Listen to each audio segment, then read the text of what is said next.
Hi everyone, today we're going to be talking about Camu-Camu, our new antioxidant product. So Camu-Camu is actually a small, really sour berry that's found in this Amazon region, and it belongs to a family called the Myrtaceae. It's very, very tart, so it's not usually something that people would eat fresh off the tree. It's usually consumed as a juice with lots of sugar added to it, or as a freeze-dried powder. Or supplement. So it's known to be very concentrated in vitamin C and have a high antioxidant capacity beyond just its vitamin C content, which we'll see in a study in a minute. So, like I said, it's very high naturally in vitamin C. It's sort of one of the most concentrated natural plant sources. It does have other bioactive compounds, polyphenols, flavonoids, carotenoids, etc. So it's very nutritive. And it's because of these ingredients that it has its strong antioxidant activity, so protecting cells from oxidative stress.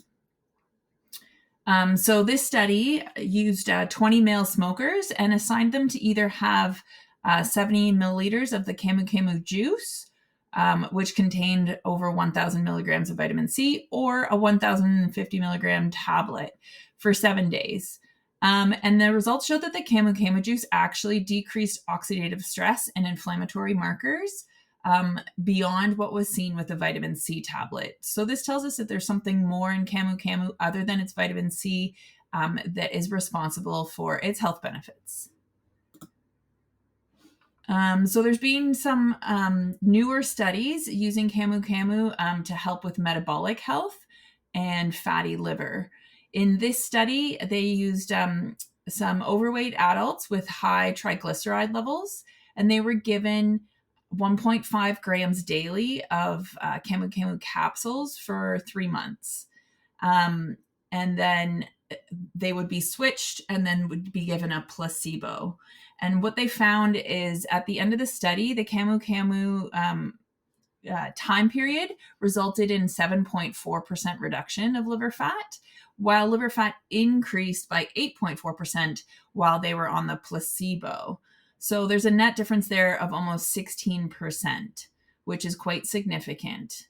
The study also reported that other markers such as ALT, which are markers of sort of liver function and health, were also improved, as well as there were some positive changes in the gut microbiome, and which is really interesting to see that this could have an effect. We're going to see another study where this is relevant in a second, but this can show us that Camu-Camu is actually probably a good natural way that someone could treat their non-alcoholic fatty liver disease, which is one of the fastest growing metabolic syndromes that we're seeing right now. So this was really interesting.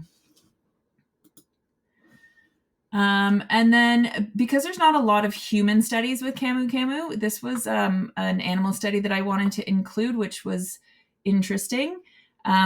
They had fed a bunch of mice a high-fat diet, and it was shown that when they were given different levels of Camu-Camu along with that high-fat diet, the Camu-Camu actually blunted any weight gain. It reduced the fat accumulation that occurred.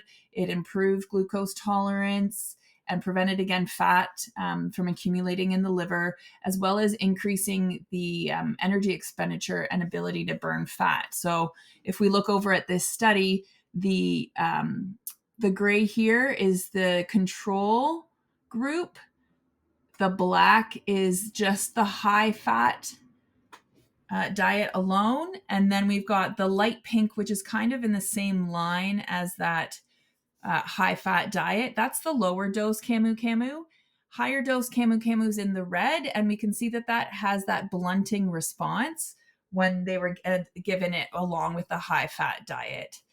These bar graphs down here are showing different things like adiposity or fat accumulation. And again, the dark red is the higher dose Camu-Camu, and the pink is the lower dose Camu-Camu. So generally speaking, we saw more improvements from the higher dose Camu-Camu, except for the diversity in gut microbiome, which we saw again in this study. It actually showed that there was an increase in the Akkermansia species, and this species is becoming sort of something that we're really looking into because it can improve metabolic health and maybe help with weight loss as well. This was actually seen at the lower dose of Camu-Camu rather than the higher dose.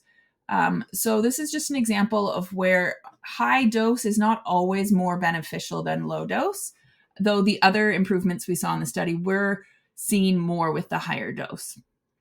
The dose that they used was 200 milligrams per kilogram in mice, and we can approximate this to about 1 gram in humans.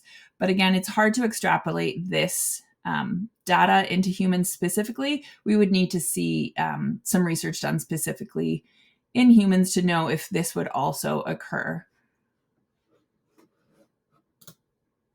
So again, human evidence still very limited, but again, it's a fruit and it's going to be healthy for you. But the specific benefits of anti-obesity, anti-diabetic, antimicrobial, anti-aging, all that stuff, we kind of only see in animal studies or in lab studies right now. So it's hard to actually say if this would be true in humans. Just a note, because of the high vitamin C content, it can cause some digestive upset if we're taking very high doses.